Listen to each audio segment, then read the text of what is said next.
has asked me to tell you a little bit about what we do to teach entrepreneurship.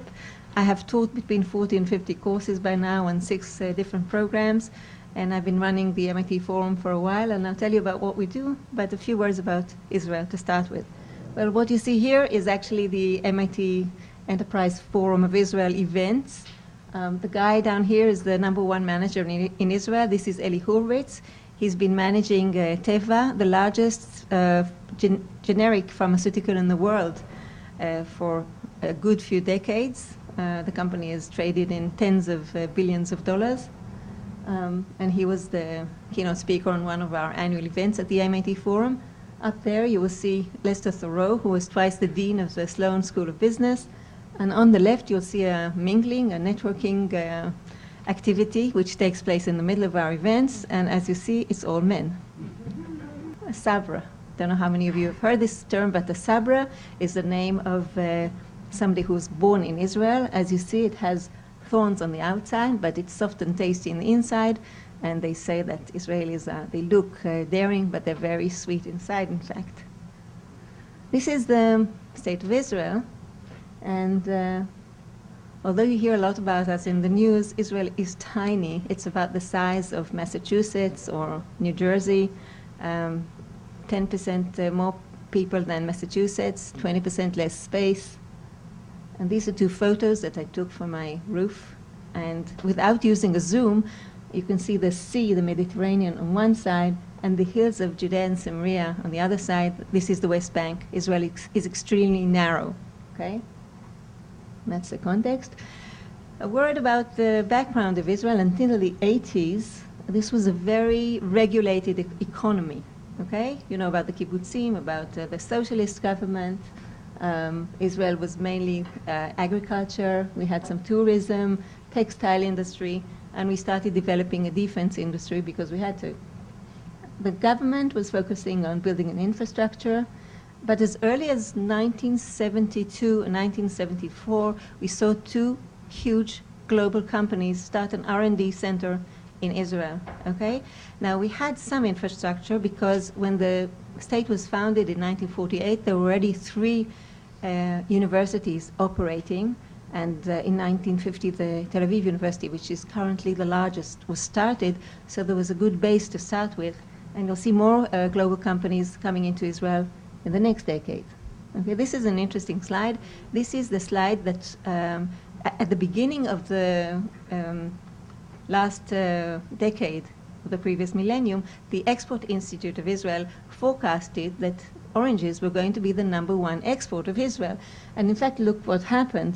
As of 1993, software exports took off, and we saw a huge increase in the exports of IT. Okay? So as of the 90s, we see a lot of exports of IT technology, information technology and defense. We see more and more global R&D centers. We see National Semiconductor and Digital Equipment and Motorola, Cisco, Microsoft, Marvell, SAP, Google. Google, in fact, has 2 research centers in Israel who are about 1 kilometer apart of each other. Okay? We see the first investment bodies in Israel. Israel, in fact, didn't have a VC industry for a long, long time. Athena, run by Dan Kolkovsky, who was the head of the Israel Air Force, and Discount Investments. And we see government initiatives, positive government initiatives. We see the technology incubators, which actually the government started in response to the big wave of aliyah of Russian Jews. We had 1 million Russian Jews come to Israel, which had only 5 million people. Okay? And the technology incubators were there to provide the infrastructure for them to start their own companies with the new know-how that they brought with them from Russia. And the Yozma funds, which was another government initiatives who started the actual venture capital industry in Israel in 1993, which was a great success. We'll soon see more about that. Okay? So as I said, the IT drives the Israel growth in the 90s. Average rate of 16% per annum, reaching 1/3 of the total exports of Israel by the end of the decade. The statistics for the next decade are pretty pretty much the same. These are 4 graphs describing what is happening with the exports of industrial goods.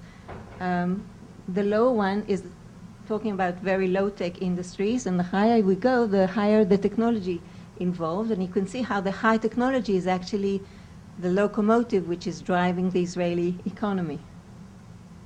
This is another interesting statistic. Here it shows the various industries as in Israel as compared to other countries, namely the US, Canada, and Europe. And here again, you will see that the portion of the high-tech sector is extremely high. It's 35% vis-a-vis 15% in the US and 6% in Canada. So Israel is really high-tech land. And there are a few statistics that can explain some of this. We have a very high rate of engineers, 70 to 100 to 10,000 employees, which is, I think, twice as much as in the States or Japan or Germany.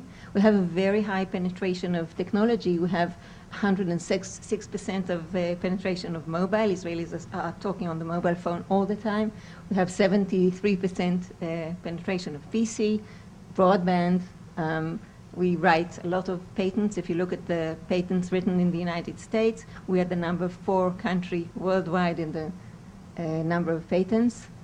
There are about 100 companies, Israeli companies, traded on NASDAQ, similar numbers to the Canadian and Chinese nation. And total VC-backed exits since 1993, since the industry started, $35 billion, which is a very nice number in US terms. We're about the 3rd largest worldwide if we look at clusters of venture capital. Okay?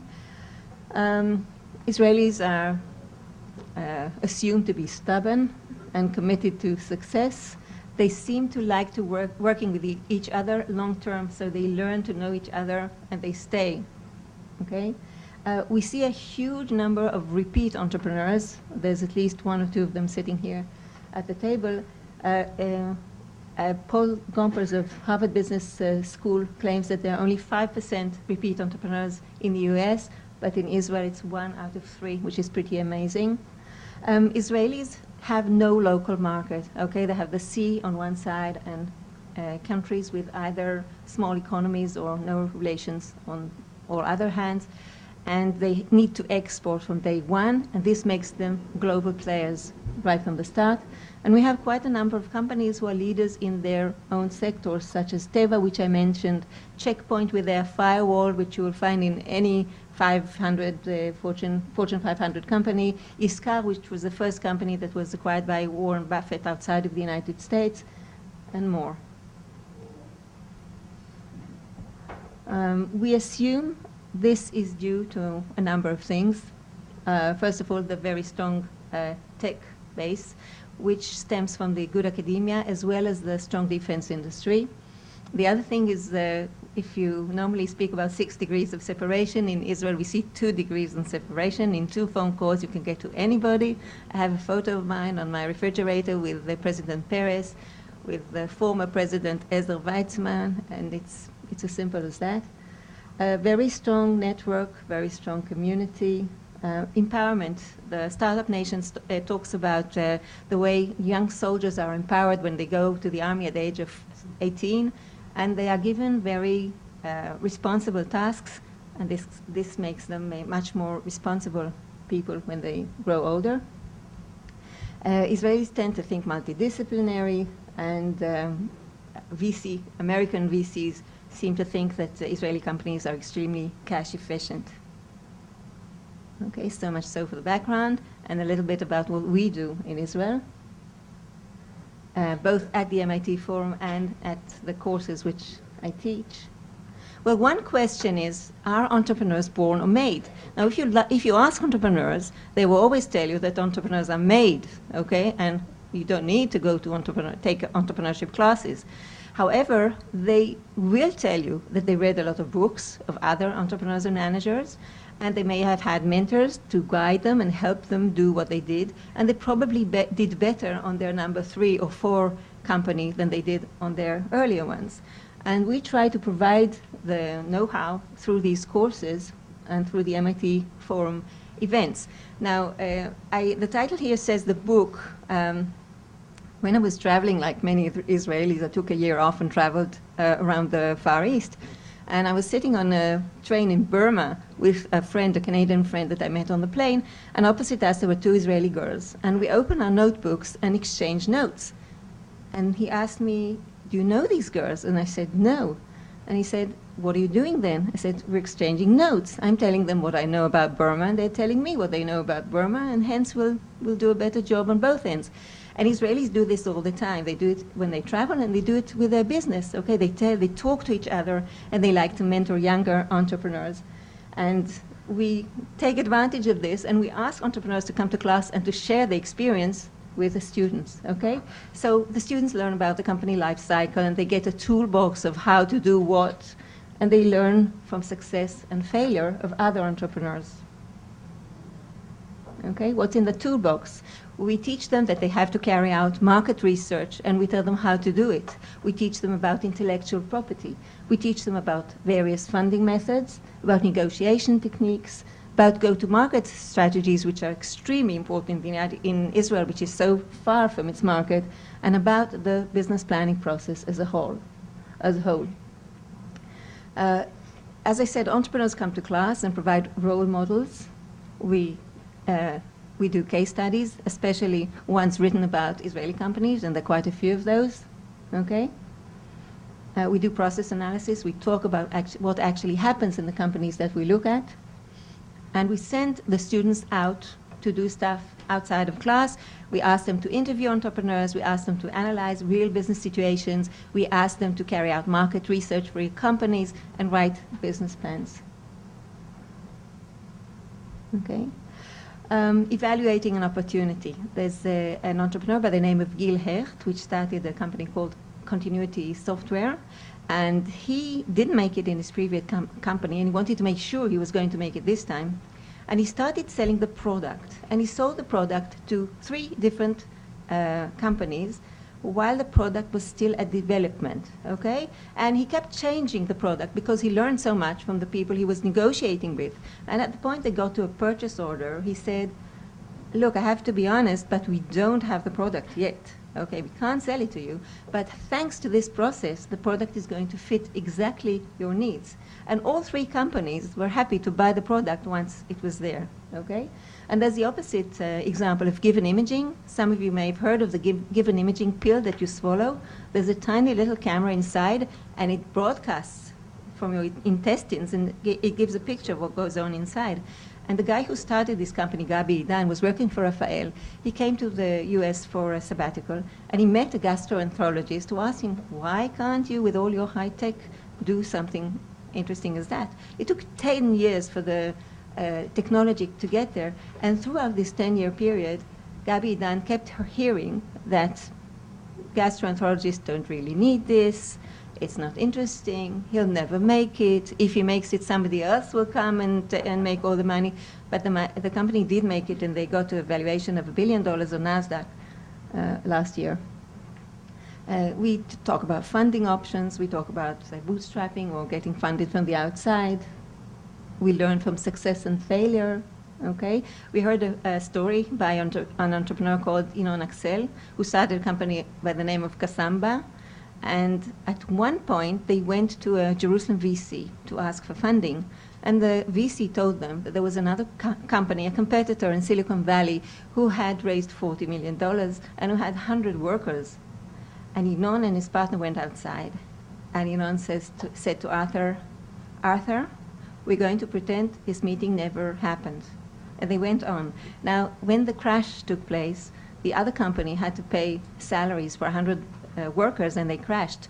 But Kasamba went back to the seller, and they made it, and they were sold for $40 million to LivePerson.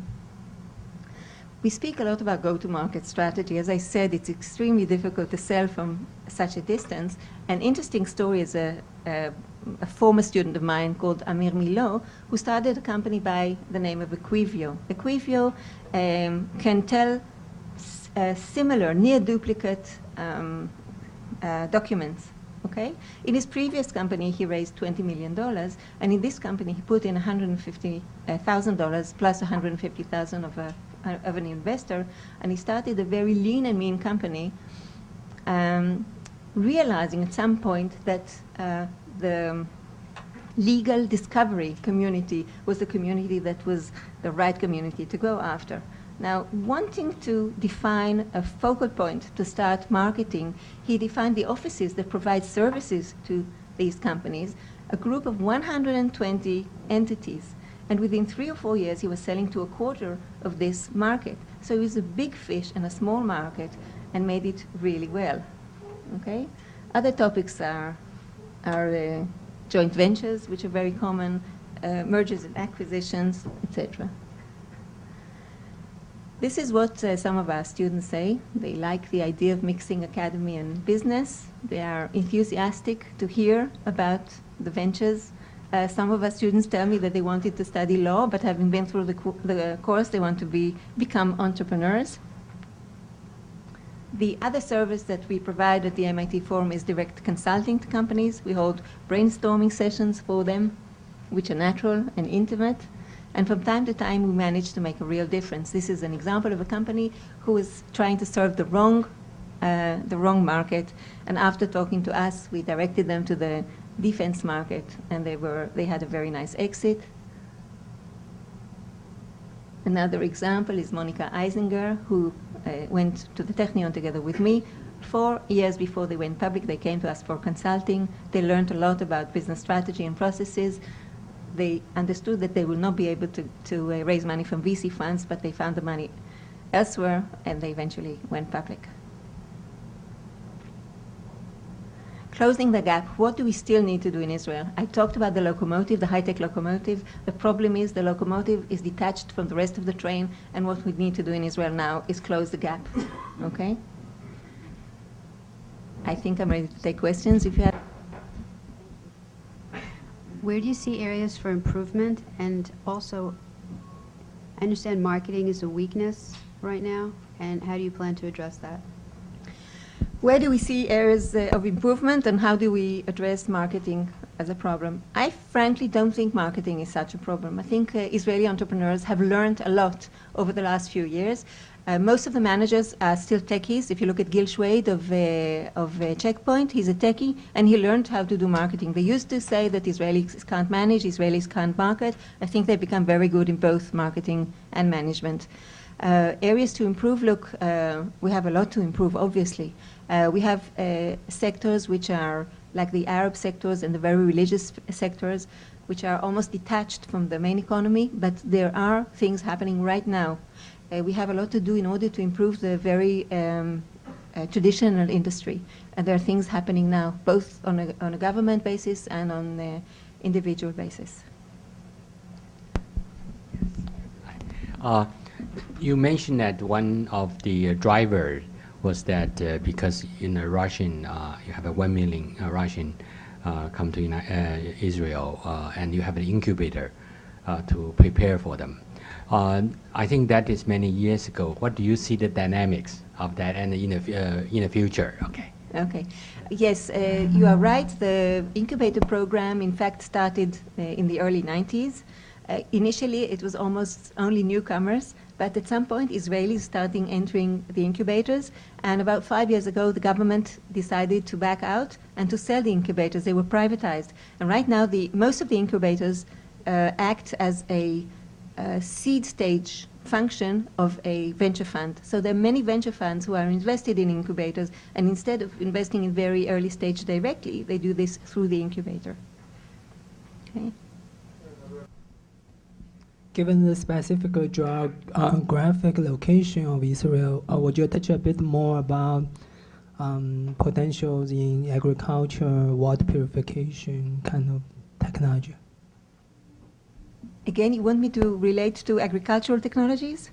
Water technologies? Well, obviously we have a real problem with water, and Israel has, Netafim is a big example of a company that actually addressed the irrigation, developed irrigation systems to cope with the water crisis. There are quite a few other companies involved in various technologies of water purification or sewage processing. We have it's quite a big wave recently, but it takes much more time than IT. Okay, it's a big thing now. Another thing that we're seeing in Israel is the growth. We see a very strong medical device sector, and we're seeing the beginning of a biotech ramp coming up. We have one more question. You said that one of the problems or one of the facts of entrepreneurs in Israel is that the market is very far away. Yes. But actually there is a market very close by, right? For various reasons that's not developed. Do you see any possibility that there'd be more integration between the nearby economies and the Israeli economy? I wish that this would happen. I think there are many people in Israel that would like to. We have a song that says, when peace comes, we can take the train to Damascus. We would like to have peace with all the countries around us, and I'm sure it will do good for everybody, for us and for the neighboring countries. Okay, one more question from another PACE professor, Larry Bridwell. As a follow-up on the previous question, Turkey has 75 million people, has a very growing, thriving economy, and I'm just curious if you would comment on particularly Turkey. Yes, we are aware of the Turkish market, and over the past few years, quite a few Israeli companies have looked at this market and have started developing a business in Turkey, in Brazil, in China, in India. Okay, thank you very much, Ayla. Can we have a hand Thank you. for Ayla, the Executive Director of the MIT Enterprise Forum of Israel? Thank you.